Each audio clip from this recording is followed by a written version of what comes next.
Assalamualaikum warahmatullahi wabarakatuh. Wadia balad ATE official di mana wae ayana. Alhamdulillah wa syukru ala ni'amillah. Kalawan diwuwuh ku qobul anu maha agung, dibarengan ku pangijabah anu maha kawasa. Diiring ku kadeudeuh kanya Gusti anu maha suci, urang ayeuna dugi kadanget ayeuna masih keneh tiasa ditepang dangukeun deui dina acara anu matuh kamemet urang sadayana.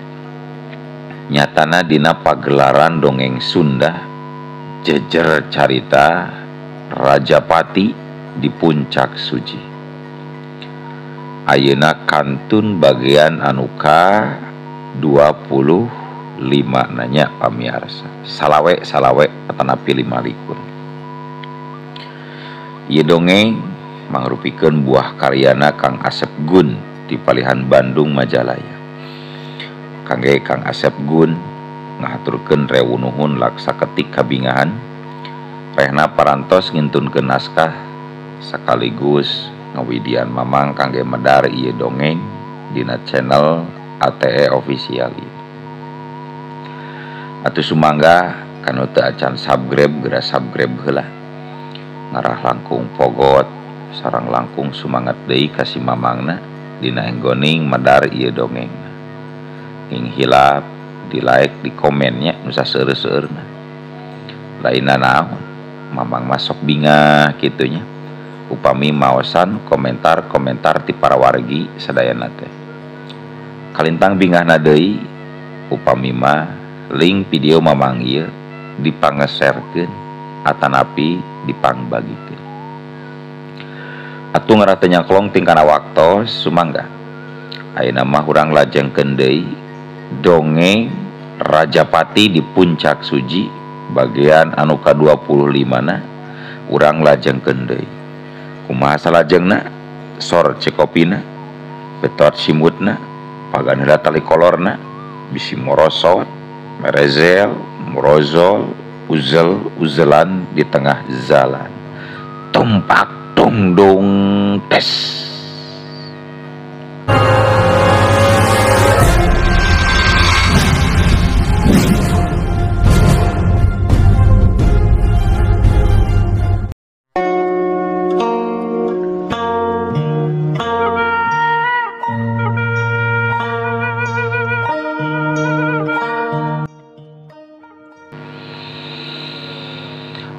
Kocapkeun dina wanci isukna kira wanci ngaluluh taneuh. Opat urang gegedug garong balad-baladna si Jumha anu diluluguan ku Bah Jampang geus patinggarati laleumpang mapai-mapai jalan lembur anu berasna ka jalan gede. Reg opatanana areureun di sisi jalan. Rek megat mobil angkot anu tujuan arah ka Majalaya. Teu lila nungguan harita kabeneran tibeh kuleuneun jalan aya mobil angkot warna koneng anu keur nyemprung ka pelebah maranehna. Majalaya Kang, Majalaya. Cek naik angkot bari ngagorowok nitah eureun ka supirna. Sararea atuh belas blus arasup ka jero angkot. Kabeneran kosong keneh deui di jerona teh. Diukna jadi daluasa, teu dukdek jeung teu heurin. Teu kacaturkeun kumaha lila di jalanna. Wanci memeh pecat sawed oge. Maranehanana geus araya di satengahing jalan. Laleumpang ngajugjug ka lembur bojong nangka, rek langsung ngacorag ka wigeunna. Secara terang-terangan moal ngadaguan peuting heula. Cag urang tinggalkeun heula abringan Bah Jampang anu keur aya di satengahing lalampahan. Ayeuna urang kocapkeun deui kaayaan di lembur bojong nangka. Harita wanci keur meujeuhna haneut moyan. Di hareupeun imah Mang Wiharma Wigena jeung si Kardon keur dariuk di teras bari moyan. Yang hareupan cikopi hideung anu ngebul keneh diadukeun jeung rokok kretek pangaresepna. Sawatara eta di jero imah Mang Wiharma keur naheur cai di dapur. Kadenge seengna meninga gerengseng nandakeun caina geus ngakolak asa. Poe harita Mang Wiharma teu indit ka pakulianana sabab awakna asa kurang sehat. Jabati kitu manehna ngahaja hayang reureuh heula. Hitung-hitung ngumpulkeun tanaga cenah. Sabot keur aya dina kaayaan kitu kurunyung kahareupeun Wigena aya nu datang nu tayalian Pak RT. Mending di ditu yuk di imah bapa moyan ajang. Sekalian urang dahar ngariung jeung nu sejen. Ari Mang Wiharma aya ieu teh. Ceuk Pak RT ngajanteng teu waka ngalacat kana teras. Hatur nuhun katampi Pak RT. Ari Mang Wiharma mah aya di lebet. Manggawe kalebet atuh Pak RT. Tembal Wigena bari manggut. Kalacat weh. Geus kitu mah Pak RT ngalacat kana teras. Terus uluk salam sabaraha kali. Terojol Mang Wiharma nerojol di tukang. Ai, geuning Pak RT mun ditanginas. Ya atuh kalebet Pak RT. Ceuk Mang Wiharma ngajak ka jero. Ah keun bae teu kudu Mang. Da moal lila ieu teh. Ka dieu teh kuring marek ngabejaan. Sakaligus rek ngondang ka Mang jeung Kajang Wigena oge Kajang Kardon. Poe ieu di mah kuring teh keur ngayakeun syukuran. Eusina mah nganuhunkeun we ka nu maha kawasa. Lembur urang geus bebas tina gangguan tukang babadog, tukang ngarampok kitu tah. Kewe di ditu atuh ngobrolan leuwih jelasna mah. Hayu ah urang ka imah kuring Mang Wiharma. Ceuk Pak RT. Geus nyarita kitu mah terus amitan ka Mang Wiharma. Bari omat-omatan kudu daratang nyumpon pangulem nangke. Hayu Jang Wigena, Jang Kardon hayu ah. Mengpeng isu keneh. Satadina Mang terek ngaliwat, tapi jigana moal tulus ieu. Da di ditu oge pasti disuguhan dahar di PRT oge. Sanggeus garenti heula pakea, Mang Wiharma kairing ku Wigena jeung si Kardon Aridin muru ka imah Pak RT. Teu lila oge geus nepi da teu jauh. Ukur kahalangan kudua suhunan jarak antara imah Pak RT ka imah Mang Wiharma teh. Barang serog oge katempo di jero imah Pak RT. Geus aya sabaraha urang tetangga-tetanggana keur dariuk ngariung di patengahan. Malah aya Pak Ustad sagala minangka anu bakal mingpin duana. Tah geuning geus darata, mangga kalebet Mang, Jang, kalebet, caralik ieu. Cek Pak RT ngabagiakeun kanu anyar darata. Mang Wiharma jeung si Kardon Wigena arasuk saterusna gukek dariuk sabada sasalaman ka sakabehan wae di dinya. Rupina parantos teu aya deui anu bade diantosan ieu teh. Mangga we nyagakeun sadaya-dayana ka Pak Ustad. Janten ari intina mah riungan ieu teh saja syukuran lembur. Atanapi tiasa oge disebatkeun hajat lembur lah. Anu mana urang sadayana parantos leupas tina sagala kakawon anu ditimbulkeun ku para duru wiksa. Disalametkeun ti garong-garong anu salami ieu tos ngagalaksak banda urang lembur. Eta sadayana alatan bantosanana Jang Wigena sareng Jang Kardon anu parantos bumela ka lembur urang. Sakali deui kuring salaku pangurus lembur ngaturkeun rewu-rewu nuhun laksa ketika bingaan tina sagala kasayanana. Nyanggakeun ah ka Pak Ustad lajeng Pak. Ceuk Pak RT nyarita panjang lebar ngajelaskeun pamaksudana ka sakabehan warai di dinya. Telila gorolang we Pak Ustad ngagorolang ngadoa anu diaminan ku para hadirin anu aya di dinya. Temeakeun waktu saja syukuran teh lekasan. Akhirna Mang Wiharma jeung Wigena oge si Kardon aramitan ka sakabeh nu aya di dinya. Pangpangna ka Pak RT salaku pribumi sekaligus nu boga hajatna.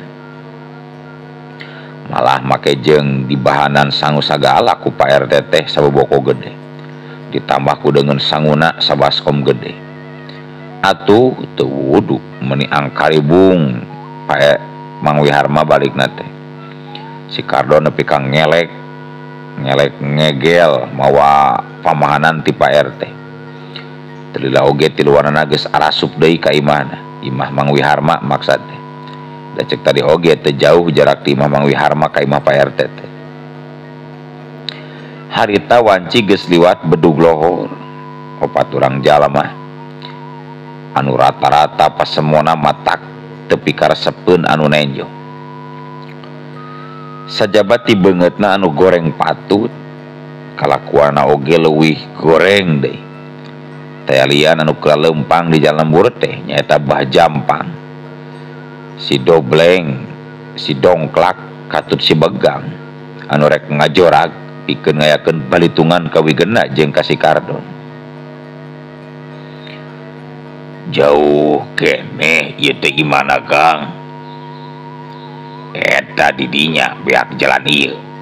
Engke di hareup aya pengkolan, sapengkolan deui lah kira-kira nama. Temal si Begang bari nuduhkeun ka hareup. Kan bae teu kudu pipilueun anu lain mah nya. Lalajoan we kuring. Asa geus aratel kieu ieu peureub geus lila tara diolahragakeun. Cek si Dongklak ujubna keur nyaritana teh. Nya mudah-mudahan we atuh ulah ukur tambah omong bau sungut wungkul si laing telak. Nu kudu diingatkeun ku si laing, dewek jeung Bah Jampang katut opat urang anak buah dewek katambah ku 2 urang balad si Abah. Apana lain jalma nu atah ku pangabisa. Tapi nah teu mampu ngelehkeun si Wigena jeung si Kardon. Cek si Begang ngarasa teresep kana sikap si Dongklak anu jumago anu saolah-olah teu nganggap ka manehna. Si Dongklak teu nyarita deui dikitukeun ku si Begang. Jongjon leumpang nepi ka antukna maranehna anjog ka lembur anu ditujuna. Harita di jero lembur teh meujeunna tiis. Kawan tua ya kitu mah keur araya di pakulianana sewang-sewa. Ukur aya sabaraha urang anu kabeneran keur pre teu indit ka pakulian. Pok Bah Jampang kadenge nyarita ka batur-baturna. Urang langsung we joraga imahna. Lain imahna maksud dewek teh ka tempat anu dijicinganana. Tuh lebad itu tuh ayu buru pasti keur araya di imahna eta mangkluk teh. Cek Bah Jampang kituna teh bari ngojengkang deui leumpang. Anu tiluan nuturkeun ti tukang ngeunana. Kocapkeun harita Wigena jeung si Kardon. Maranehna keur dariuk bari ngarobrol di patangan imah. Sedengkeun ari Mang Wiharma mah tadi basa balik ti imah Pak RT. Manehna terus ngaleos deui. Bebejana mah ka Wigena cenah rek ngored di kebona anu aya tukangeun imahna. Barang keur jongjon ngobrol katampo di buruan aya 4 urang jalma nyau-nyau keur pating badaga. Panonna rarat-reret lu haloho jiga aya nu keur diteangan. Don, cilaka euy. Itu di luar aya gegeduk garong anu basa peuting ti heula teh atuh. Opatan geuning. Moal salah deui pasti rek ngayakeun balitungan ka pihak urang jeung nama Don. Cek Wigena kituna teh bari cengkat tina tempat diukna. Loh, rada berat jika nama ieu mah Gena euy. Da geus pasti eta baturna nu tiluan teh elmuna teh bisa dianggap enteng. Gegeduk garong nu tiluan deui teh mual buah teh pasti ke gedung garong balada Ki Jampang eta mah, cek si Kardon bari nyingkilkeun leungeun bajuna. Nyamual henteu don euy, tangtuna oge teu lalemor maroba pakarang jigana mah, cik siling ka dapur euy, sesugana aya bedaug atawanan we anu sakirana bisa dipake pakarang. Si Kardon teu kaleket, gura-giru manehna leumpang ka lawang dapur, guntungna manggih ceg ceg ceg. Si Kardon nyokot bedaug jeung parang paragi ngababat jukut anu ngagantung luhureun palang dada. Aya geuna aya euy, tah buah kumaneh bedaug dewek nu ieu dah ku parang, cek si Kardon mikeun bedaug kawigeunna. Bedaugna oge jiga nu mintul cadu diasah, jebe semu karahaan deui, heubeul tar dipake kawas mah ku Mang Wiharma oge. Lumayan lah batan lemor teuing mah, ari si laing naon eta jiga arit geuning, congkrang paragi ngababat jukut ieu teh. Heuh keun bae cicing ulah waka kaluar hayang nyaho kumaha ketakna cenah eta gegeduk garong teh, urang tungguan heula we di jero kumaha susumbarna cenah. Cek wigeuna dina sikap anu geus sayaga keur kitu kadenge di luar aya nu hahau sidik ditujukeun ka maranehna duaan. Kunyuk-kunyuk keluar sia bijil ye lawanan dewek Bajampang, dikira dewek moal datang deui ka sia. Ayo barijil babalak keluar, cek Bajampang susumbar bari lujag lejek nembongkeun wanen di hareupeun baturna nu tiluan. Kumaha geuna euy, ayeuna wae lain naon lamun urang teu buru-buru keluar bisi maranehna arasup manten ka imah terus ngararuksak parabutan imah keteh. Nya bener kitu Don, hayu atuh urang kaluar hayang nyaho sakumaha cenah pangabecusna eta batur-batur si Jampang teh, cek wigeunna. Nu saterusna mah manehna ngojeng kang muru lawang panto dituturkeun ku si Kardon. Brai panto dibuka, bre katempo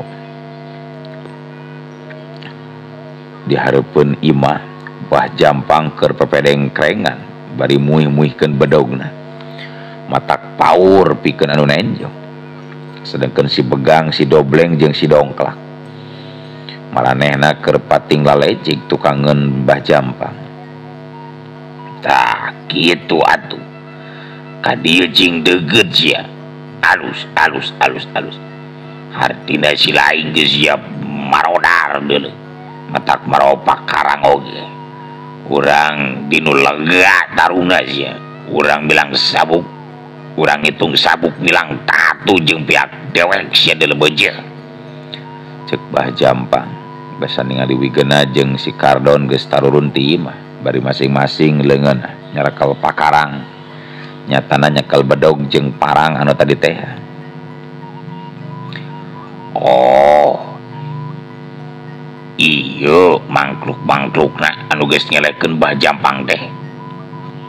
Sugan dewek mah pikasieun keuyeub apu nu kieu mah atuh Bah, cek si Dongklak nyerenteng ka hareup.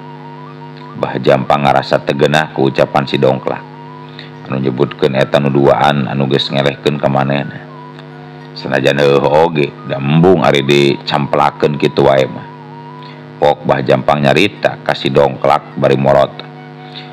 Muntong ka mana garab sia nyarita teh Dongklak. Ceuk saha dewek eleh ku ieu mangkluk ka. Gagah teuing deuleu nya capek teh goblok. Dewek mah teu rumah saele deuleu. Geus geus keur naon kalah ribut jeung babaturan sorangan. Itu musuhna apana anu duaan. Ai kumaha ieu teh aron ribut jeung balat sorangan. Keheul duda dewek teh gelegang. Sok ku si laing lawanan duanana Dongklak. Dewek jeung nu sejen mah moal bibilueun. gerak buktikeun omongan si lain teh deuleu. Cek Bah Jampang nyaritana di barung ku poporotot ka si Dongklak.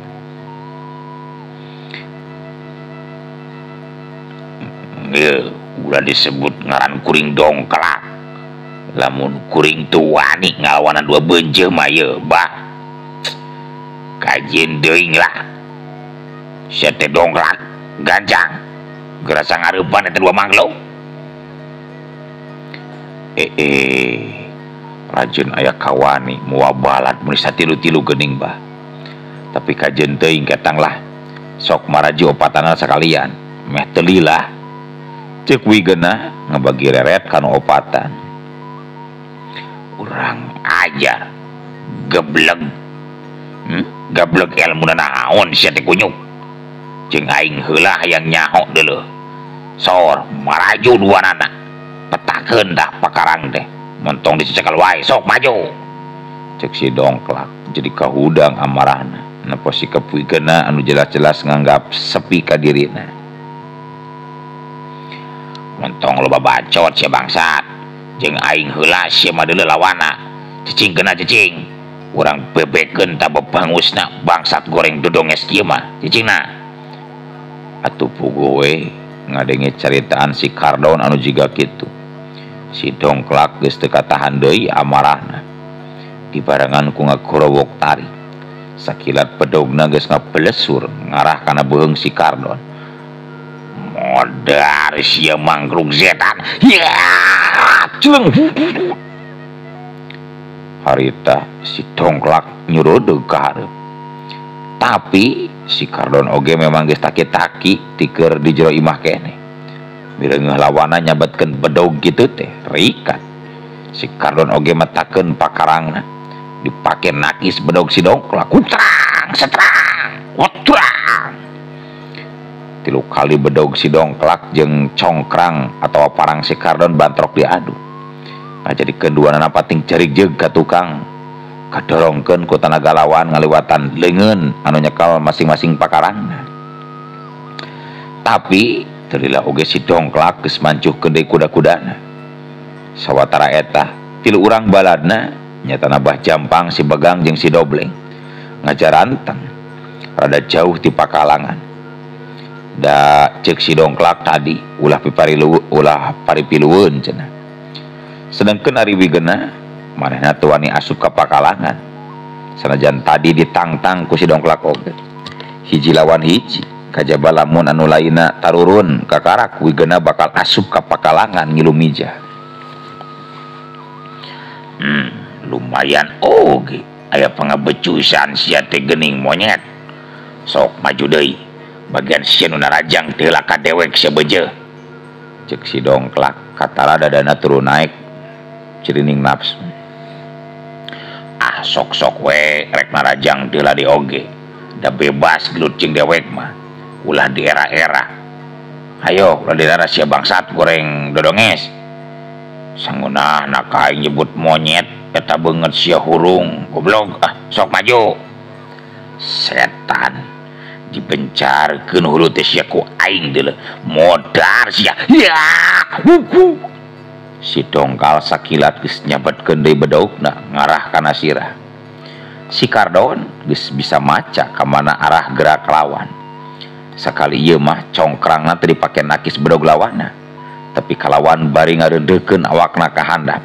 Congkrangna dipabadkeun kana suku si Dongklak. Lep. Heuk, wak.